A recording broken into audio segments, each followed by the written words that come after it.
window clearance for real estate projects become a reality soon. This has been the biggest demand of the industry. And signals from the new government give a lot of hope that this might finally happen. The President spoke about it in his joint parliamentary address. The Housing and Urban Development Ministry recognizes the urgent need to bring about this reform. And the one person who knows how this can be done is Dhanendra Kumar, Chairman Committee on Streamlining Approval Procedures for Real Estate Projects and former Chairman, Competition Commission of India.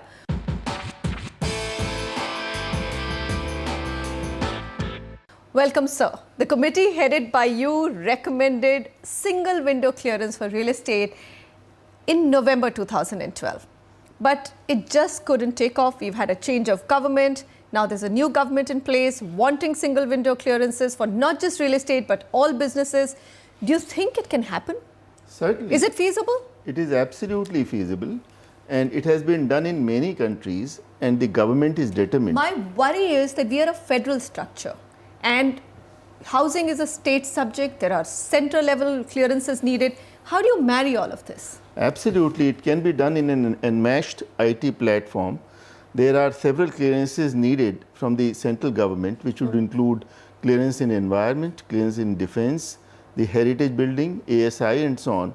There are clearances needed from the state, the town country planning, the land, power, whatever else. All these can be done together. There could be a single composite application form. Once it is filed, copies can go to everywhere, and then whoever is concerned with it can process it. What we have recommended in this report, that there should be a system of time-bound clearances. First of all, nobody knows at the moment what are the clearances needed, which are the forms, and many times you have to file in a consecutive manner.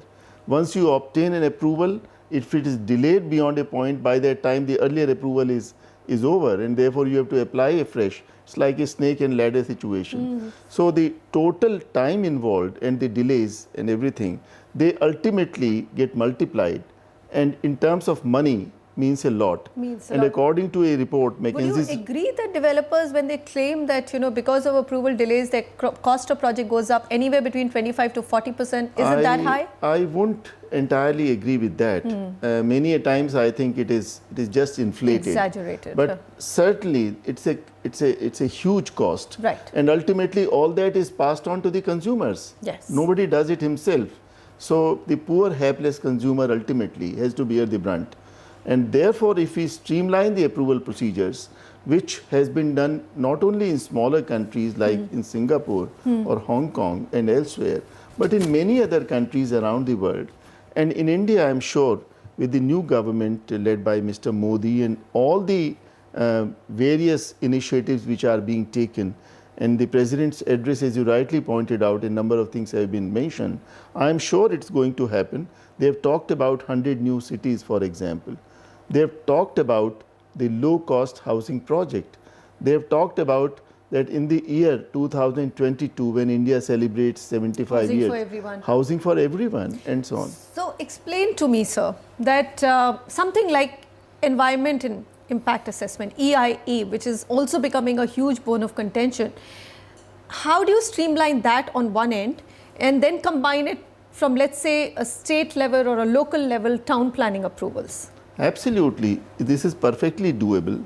First of all, you have to clearly identify which are the kind of projects where you need to undertake environmental impact assessment. For example, do you need it for residential projects? You which do. Developers have been asking? For the bigger projects you do, but for smaller projects, for low-cost housing, for the EWS, economically weaker sector. By the way, 95% of the shortage in the country, in this kind of and the shortage is huge, 18 million dwelling units and so on.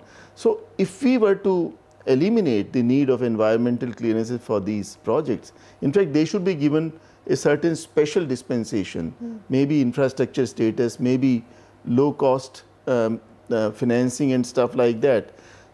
Similarly, in many other, up to a certain story of certain heights, there should be no need. Why should there be any need? So you're saying even streamlining the number of approvals is important? Exactly. So in my report, I have recommended 6-pillar kind of a thing. Okay. There should be a compendium of all the approvals which are needed. So far, not many people know.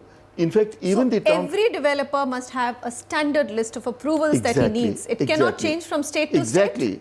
If you engage a town planner, even he does not know how many approvals are needed.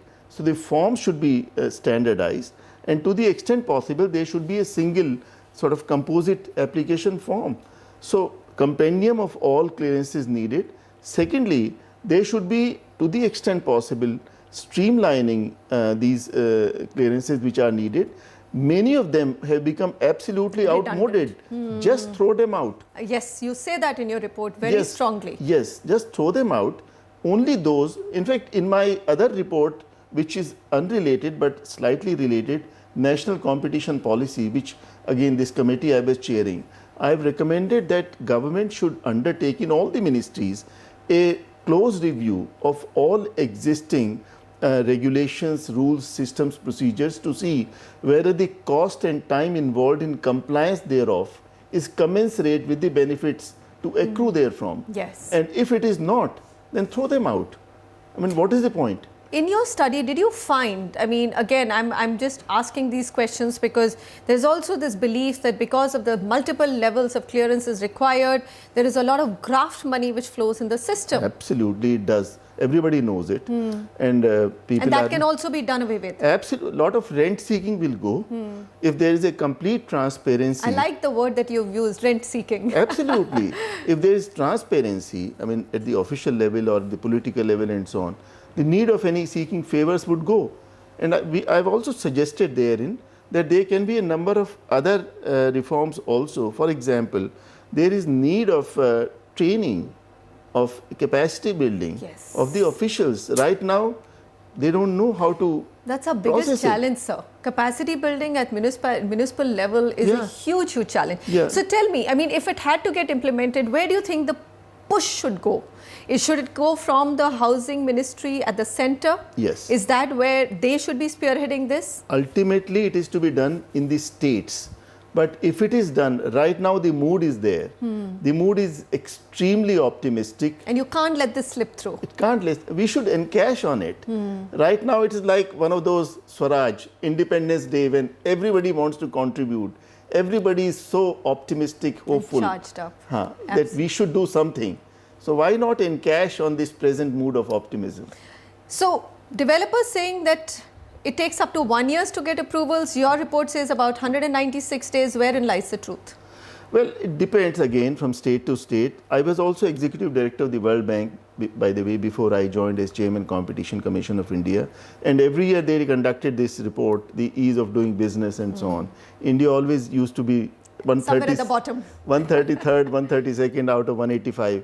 In the construction permits, India was at 182nd out of 185, by the way. So it is tough. It is tough. It is tough. All right. Undoubtedly. Now, the one thing which I really wanted in reaction from you, developers say, okay, delays happen because of approvals not coming to us. The costs we could slash down by about 40% if approvals come in time. But from a consumer point of view, do you think he will get the benefit? I mean, so far, and you've been part of Competition Commission of India, recently written a very, very interesting article in Financial Express, which talks about how one-sided the buyer-seller agreement is. And how do you change something like that? Very interesting question you have asked. There is a term called contra proferentum. It's a well-established jurisprudence principle that if anybody offers in an agreement unfair terms, then in a situation like this, those terms have to be interpreted against the offerer. Now, in these kind of situations, those terms are written in such minute and unreadable kind of a format that as a buyer, you may not be able to notice it, and you just go see a sample flat, you like it, you sign it. So should we not be giving developers single window clearance only on the condition that this part also gets sorted out? Absolutely. The CCI had drafted a model agreement for this on asking of COMPAD. It's unfortunate that that didn't go through ultimately. In this article which you have referred to, I have recommended that all the states in their terms of licenses to developers should ensure that this is mandated. Wow. If there is a fair agreement between the developer and the buyer, then a lot of problems. Ultimately, they have to imagine a situation that if you are a flat buyer from DLF, for example, then you got a relief from CCI. Because But you're a dominant for all player. others, they don't have any relief. They have to go to consumer court. So for the same terms of conditions, if you can't get anything, what is your relief? So what I have suggested, rather than having protracted litigation in the consumer court, let the states take it upon themselves that in the terms of licenses of the developers, these terms are built in. And this would be fair to everyone. And the real estate sector is such an important sector for the country. I'm glad in to hear terms you of say that. contribution to GDP, in terms of employment generation, and as the president's address says, 100 new cities and all that, it needs a big push. And the other factors which would be needed, as I said, capacity building, but also in terms of construction materials, the cement, the steel, and so on and so forth. So the list is long. Unfortunately, sir, we'll have to wrap it out here. But it's been so interesting to get you on the show and just have this entire 10 minutes dedicated to understanding what your perspective of real estate reforms is in the country. We hope to see more of you on the show, sir. Thank you so much. It's a pleasure to be here. My greetings to your audience. So that's the solution. Single window clearance should come. But here's Mr. Dhanendra Kumar saying that it cannot come without also implementing a model buyer-seller agreement and states making it incumbent before they give licenses for development to have buyer-seller agreements which are fair to both parties. Well, we keep hoping to bring you such interesting discussions and viewpoints.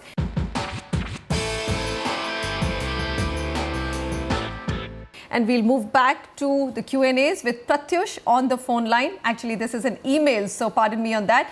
We're searching for a 3 BHK flat in Bangalore. He says our budget is 55 to 60 lakhs. We've got a project named Vivek Aroma in Panathur Road, where the builder says he won't provide an OC as the project has 25% deviation, but will regularize by the payment of betterment charges and provide the E-Khata. Whether this will be a wise project to go for. And can I get an OC later by paying penalty later? I'm telling you, this Bangalore and Sakrama scheme and regularizing post all the illegal construction happens is just not a good idea, Sameer. I completely agree with you. When you have other choices to make, and you can easily which has look flouted at norms. equally good projects at the same price points in similar locations. Why would you want to even take a chance and get into complications which then you will want to get out of sooner than later? So we've got two more recommendations from our side. We would recommend that you stay away from this project and look at two micro markets that we are recommending, which is one is Outer Ring Road and the other one is Varthur. Both micro markets are pretty decent in terms of price points. Also, if you look at the weighted average price, they're in line with the market of 3,550. Varthur is cheaper. Outer Ring Road, of course, is slightly more expensive now. It's around 4,400 rupees.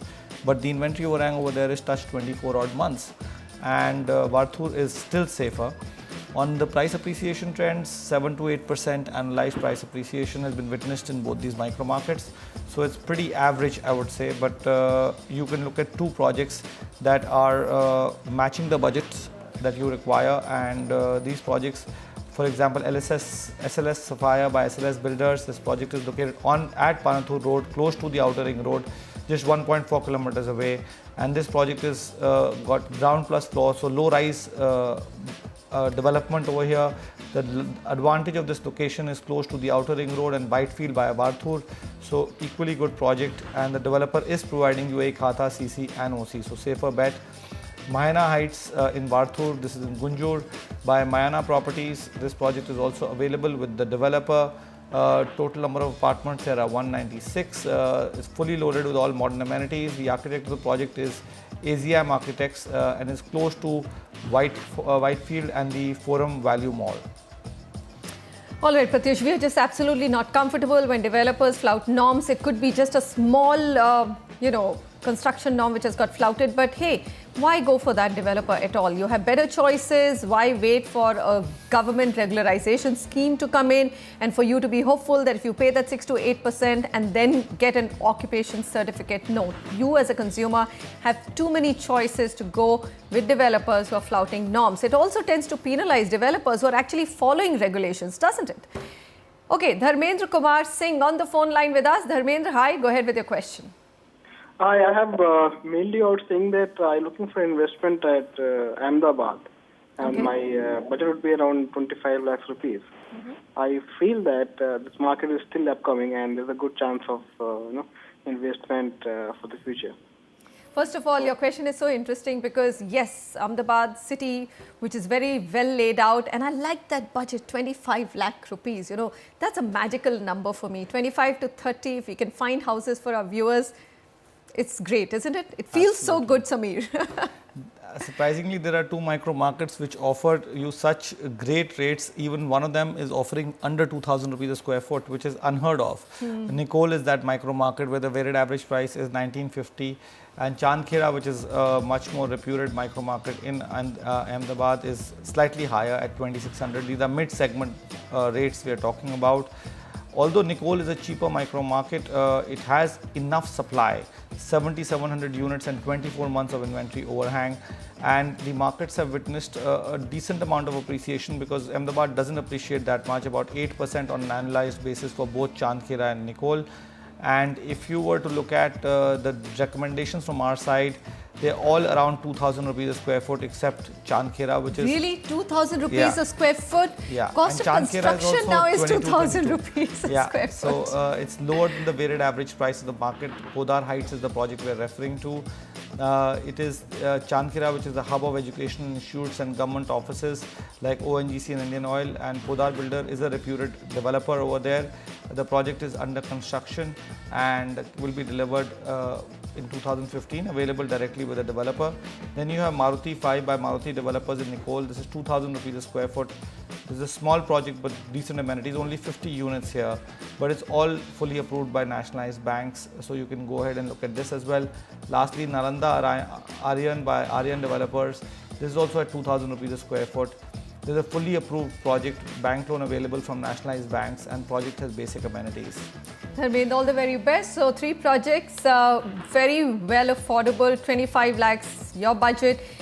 Seriously, I mean 2,250 rupees per square foot is a great price to buy in any tier 1 or tier 2 city of the country, simply because the cost of construction with inflation has gone up so much. On our way back, we're going to get you super affordable deals in Thane also. And believe me, we are most excited when we are able to find good homes which are rightly priced.